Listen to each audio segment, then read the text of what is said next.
एक महत्त्वाची बातमी, हिंदी भाषा सक्तीच्या निर्णयाला स्थगिती देण्यात आलेली आहे। हिंदी भाषा बंधनकारक असणार नाही असं मंत्री दादा भुसेंनी घोषणा करताना म्हटलंय। हिंदी भाषा अनिवार्य या शब्दाला आम्ही स्थगिती देतोय असं दादा भुसे म्हणाले। सुधारित शासन निर्णय जारी करणार असल्याचंही भुसेंनी म्हटलंय।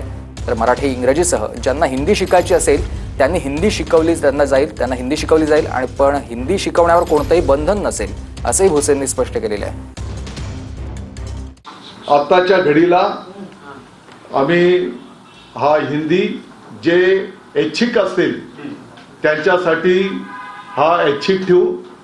इतर भाषेच्या संदर्भामध्ये त्या वर्गातनं किती विद्यार्थ्यांची मागणी येते मग त्याचा सखोल अभ्यास करून त्या संदर्भातला निर्णय केला जाईल। आपण हिंदी एवढ्या करता घेतला होता की बाबा मराठीशी मिळतं जुळतं आहे, देवनागरी लिपी आहे, या संदर्भातला पुढचा शासन निर्णय यथावकाश निर्गमित केला जाईल।